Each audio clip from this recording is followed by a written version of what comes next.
Hello cave dwellers, welcome to the cave, or in fact not today because there's something of a channel takeover happening. It came about because John over at GenXGrownUps, another YouTube channel, has challenged me to play a game I've never played before. That's how it started at least. And it's a game that I don't quite know why I've never played it before because I'm fully aware of it, I just haven't got around to it. So I jumped at the opportunity to play it, more so because John offered to do all of the video editing, which means you guys get a bonus episode in addition to my normal release schedule. I get to spend the day just playing games, and John has to do all the hard work. Win-win, that's what I thought anyway. So you'll get to see how we got on in a minute, but just to mix things up a little bit, I also challenged John and his friends at GenXGrownUps to play a game that he'd never played before. So you get to see how they got on, how I got on, and our opinions of those games. A bit of fun if you like. And I hope you enjoy it. I hope you enjoy it enough to go and check out their channel and see their other content. And if not, well, normal service will resume very shortly on my next release. Thanks guys, enjoy the show. Hey there, this is John with GenXGrownUp, and I am a GenXGrownUp. We have a website, YouTube channel, and podcast dedicated to media, tech, and toys of yesterday and today through the eyes of Generation Xers who refuse to grow up. We are excited to be doing an Amiga collaboration with Retro Man Cave, one of our favorite YouTube channels. For this collaboration, Retro Man Cave and I have selected an Amiga game from back in the day that the other has never played. He selected for us Megalomania. Never heard of it. Had tons of Amiga games. This one never crossed my path. So let's take a look. Here we go. Somewhere at the top of our universe, okay, where brand new planets and heavenly bodies are conceived and nurtured until they are ready to be thrust out into the voids of space. I love these old Amiga graphics. For some unfortunate planets, there is a final twist to this embryonic evolution, the introduction of an intelligent life form, and the appointment of an overlord or god to govern those poor misguided people. The competition for such godship is fierce among the universal powers and demigods as they each seek to gain total control of the newborn world. I can see that. Slowly, the great orb becomes surrounded by all manner of creatures. Most will have traveled through many light years to witness this godly contest. So the stakes could not be higher. A contest that takes place in the form of an ancient heavenly game. A game of evolution, destruction, and power. The game of Megalomania. Makes sense? Sensible software. Oh, like Sensible World of Soccer and Cannon Fodder. I think it was a sensible game. I love me some Cannon Fodder. Loading, loading, loading. Loading, loading, loading, loading. Ooh, player select. All right. So each have probably benefits and negatives. Scarlet, fiery and aggressive demigoddess. Control the red people, Oberon, Caesar. I love the color red, so I'm gonna have to be Scarlet. Ooh, all right. So what are we doing here? Oh, what happened there? Oh, there's some mouse over. View this island. View this island. Bazooka of the first epoch. Oh, view the next island. Oh, and there's the different islands. I see. I can just click through them. Oh, and who I'm fighting. So I'm on the left. Looks like I'm fighting whoever's on the right. Let's do a simple one with just two little land masses here. Alter the number of men to play this island. Oh, let's go nuts. Let's take them all. 98's the most I can do. Can I start the island? Oh, place a starting tower in this sector. Ooh, little red tower. Oh, we're starting. Ooh. Okay, there's my map. Oh, and there's the blue guys. There's the red guys. All right, what's all... I love that they have all these tooltips. That helps. I was never great at these populous games. I was more of an action game player, but I could certainly... Oh, I have more guys. They're multiplying. 101 guys. I think we started with like 98. You alter current design. Design for what? Start to design this shield. Sure. Change the number of designers. Probably the more people working on it, the better, I'm guessing. What else can I design? Ooh, design a stick. Design a spear. Ooh, let's design a spear. Can we do that? And then the mouse, oh, adds more. Right mouse. A lot of Amiga games use left and right mouse for up and down, which I miss. What else? A rock weapon. Ooh, a catapult. That sounds like something we need. All right, so I'm researching a bunch of stuff. View element stocks. This is kind of like, oh, so it's kind of like resource management. I have 20 and a half rocks and 20 and a half, whatever that is, sticks maybe, I don't know. These are both elements stocks, same thing. I can't click on them. Oh, I'm embarrassing myself. Oh, check on building damage status and repair buildings. My building is good. Nobody's been here, I don't think. Well, now what can I do with these people? Can I like deploy them? I'm clicking all over. So listen, this is just like I would have played this game back in the day because, you know, Amiga in the United States, once you got past about 93, 94, it was all piracy.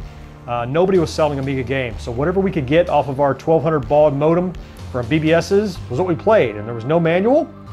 So this is true to form how I would have played it then. No manual, don't know what I'm doing. I'm assuming I'm gonna have to go and attack this blue fort. Oh, passage of time, faster and slower. Oh, so it goes from walking to running. So maybe that speeds things up a bit so things can happen. I feel like I need to put guys in that army. I click OK. Add a catapult to this army. Well, yeah, why not? Okay, now what do I... Oh, place the army. Oh, I have guys. I have guys. The design's ready. All right, so guys with like swords and stuff. Oh, I need to put an army and have them go fight the other guys, I bet now. View this sector, remove army from this sector. Okay, I need to make another army. All right, so let's see. Oh, what is this? View blueprints of completed designs. Oh, that's what I made. I made that shield. I made... Okay. So let's go and research some better stuff. How about a bow and arrow? That sounds like a good thing to have. Research, guys. Get busy. And sure, a catapult. Why not? Place the army. Can I place it over here? Place army in this sector. Yeah! There's an army over there. Now do I have to do something to make them fight? I wonder. All right, they're running around. Ooh, what happened here? Oh, look at my building is getting awesome. It's turning into a castle. View details of armies in this sector. All right, yep. So my red guys are over there. Oh, they're harvesting, I do believe. They're harvesting. And now there's nobody there. So are they in the castle? Look at all these new things that I can do. What is this? View element stocks. Oh, mining for solarium. That sounds good. Let's get a lot of dudes mining for solarium, whatever that is. View building weapon stocks and deploy building. Ooh, building weapons. Yeah. So defend my tower, I'm guessing, right? Replace current weapon. Oh, look, there it is. I'm putting guys on my... Oh, that's neat. I got defenders. I assume they're going to attack me eventually, right? Cauldron of oil. Yes, thank you. Let's add... Got a lot of dudes. Let's put a lot of guys in this army. Now let's deploy them in this sector. Oh, I like how they just beam in. The little guys remind me of cannon fodder characters a lot. Yeah, here's another army. And we'll deploy them in the other place. Oh, add a pike, you bet. And deploy it down here. Ooh, they blew it up! The other castle is gone. Does that mean I win? We won! I did win! Okay, I think I get it. Although it's incredibly simple right now because I was on the beginning level. All right, let's try one more level because it says it moves to different epochs. I think that means you're going to have new weapons rather than just kind of Stone Age and spears and stuff like that, right? So pick an island. Oh, wait a minute. I only have 2 guys left? Oh, no. I put too many guys on that one island, didn't I? That's not good. Oh, I see. I won this one. Okay. That's not ideal. All right. I went back and only used 50 of my guys instead of all 100, so I have a chance at playing this second level. So I guess I should, if I plan on playing the next level, only take a few of these. But I'm not gonna keep playing. I'm gonna take just this much. We're gonna try this level and see how it goes. I'm gonna plant my army over here with 49 dudes and see how it goes. Okay, let's quickly start some research. I get it. I understand the appeal, Retro Man Cave. I do. Let's speed up this research a bit. Let's get some dudes with rocks. Let's get a shield. The more guys I apply, the faster it goes. I see that. Some more guys on it, so it'll go faster. I guess if I put a lot of guys on it, it'll be done in a hurry, right? Yeah. That speeds up development, so I'll have a rock right away. The design's ready. And let's design this pike. It'll take a while. Come on, just throw everybody at it. Everybody get to work. What's going on over here? Oh, the green army is over there messing around. How are we doing? Everybody's is tied up in research right now, but no more. 81 now. Oh, and they keep. Oh, look at my castle. That's nice. So we're going to try a full frontal assault, I think. Well, let's take some guys. We have pikes. So let's just load up the pikes. We're doing it. We're going in full bore. All right, attack! Can I do it? Can I go there? Well, I've got to go in an adjacent. Looks like. Ah, okay. Oh, it put my fort here. Look at that. Oh, I didn't know that. Okay, so let's make another army. Now it's time to go in for the attack. Yeah. Load them up. Attack. Get them. 140-man army. Gone. Can we go ahead and move down here and attack them? Boom! My army is ruthless. We've conquered the sector. I get it. I really do. That's okay. You know, it really isn't my kind of game going into it, but I understand the appeal. You're conquering kind of island after island, and you're kind of building up your army and your civilization. And it's all this game to conquer that Earth as one of the gods. So, neat. Those are my first impressions and first look at Megalomania, recommended by Retro Man Cave. But my partners in crime, Mo and George here at GenXGrownUp, have been watching along as I played. Guys, what do you think of Megalomania? It almost felt like the guys at Microsoft who built Age of Empires might have played this game when they first started out, right? Yeah, I mean, I totally agree with you, because it had like the same, like the basics were all there. You know, like, you know, your resource management and you got armies, but not a lot of either, just a little bit of both. Right. So you have enough strategy. But yeah, I definitely got that same Age of Empires, Age of Mythology feel from it.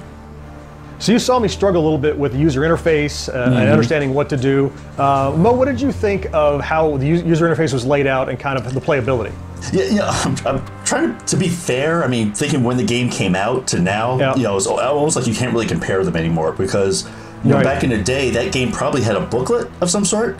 Sure. I would think, right? With some instructions, I explained everything. Because watching you play, I was kind of confused about how things worked, and you're like, "Oh, that's a this," and I'm like, "It is," you know. Oh, there's my army. I'm like, "Oh, was that you know?" Whereas, you know, if you like, you know, before you would have bought the book, you would have read through it before you played, so it probably been a lot more intuitive, I guess, or maybe not intuitive, but a lot easier to understand.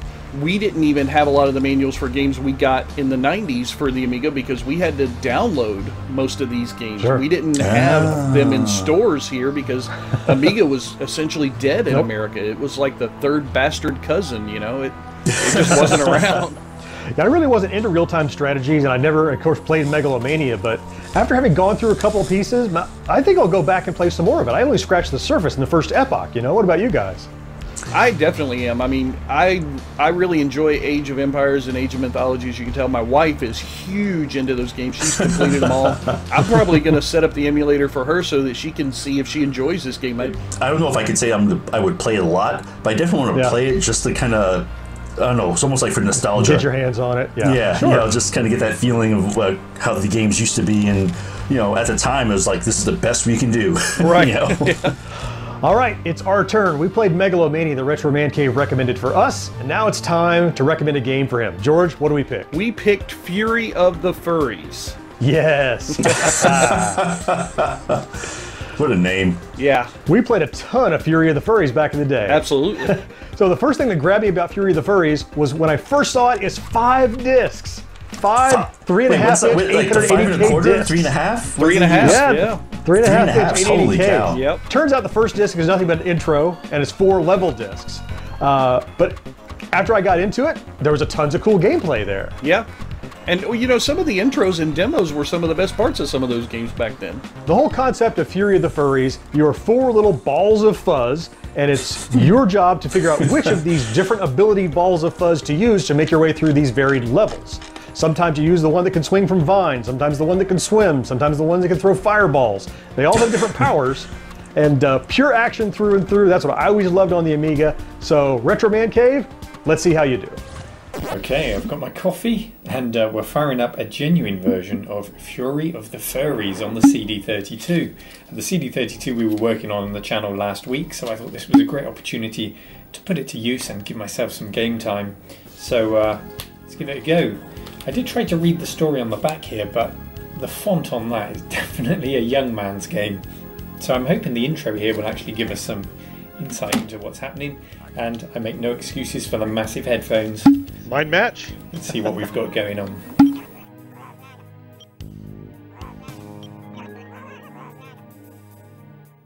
Well, it's very much a visual intro so far. There's no dialogue. Furry things patting other furry things.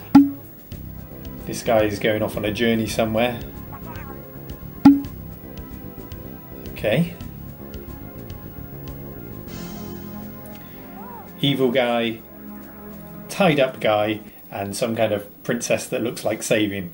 Pretty simple story, I think I get the idea. That's it, that's the whole story. And a long load. We're loading direct off the CD here. I don't think the floppy disk version would be any quicker, but maybe if you put it on WHD load or something like that, it would be a bit quicker, and here we are. Okay. I'm seeing different coloured furry things that look like they have different skills. So far there hasn't been a single word of text, and it's quite self-explanatory really. I think so, if I've got the right end of the stick. I could be completely wrong. What I've done for this video is I've down-mixed the audio into mono because the Amiga sound can be very separated and it can get quite annoying on a stream, so I've just narrowed it down to one channel. Okay, so I'm this little yellow guy, and it looks like a typical platformer, I'm guessing. Follow the big pointy finger. He loves to jump. No, he doesn't love to jump high enough to get up there. There must be a technique to this. You'll find double jumping is the key. There we go. Yeah, like that. Okay. Oh, okay. We've got fireballs. That's kind of cool. You can wind it up with the one button and then launch it.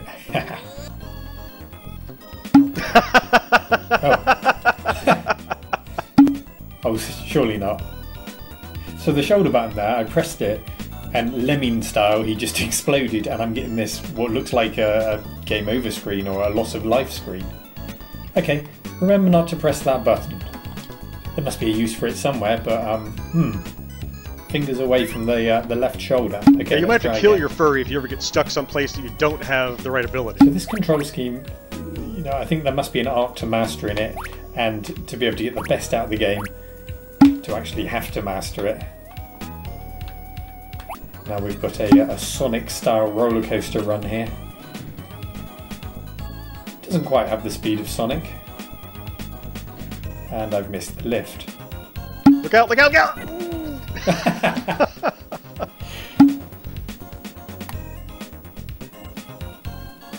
If there's a way to die in this game, I think I'll find it.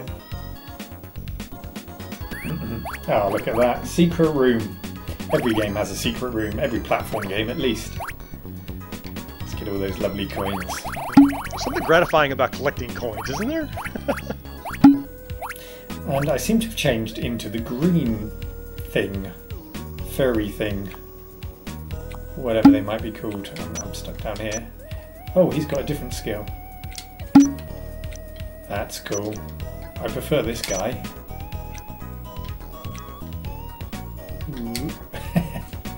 Right, I want to be the green guy. How can I stay being the green guy? They're down at the bottom left-hand corner there, so there must be a way of switching between them. Yes? Ah! You found it. Down on the stick, like that. You can switch. Yep. Green guy. Okay. Don't get crushed under the lift. No, I don't want to swap. There, I want his rope. Look at that, how cool is that? Haha. Some of the effects on here remind me of almost like demo-like effects. I wouldn't be surprised if members of one of the Amiga demo teams are a part of this game. Oops. So many ways to die. This is fun. This is good. This is more puzzler than platformer, I think. I think that's the direction we're going. That's fair. Yeah, so like on the title screen, there was that guy munching the bricks. That's this guy. He likes to eat. Okay.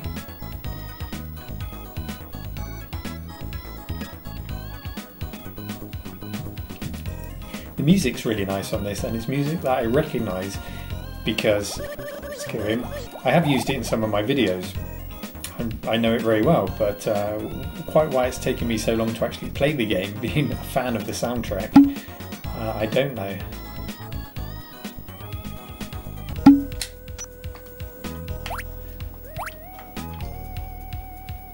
Really loving the controls on this. You're really fond of the green Spider-Man furry, aren't you?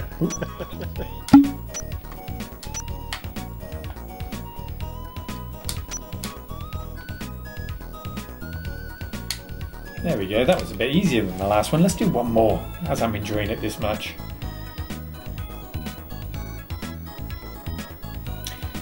Let's go mad in the mystical desert, level 5. Do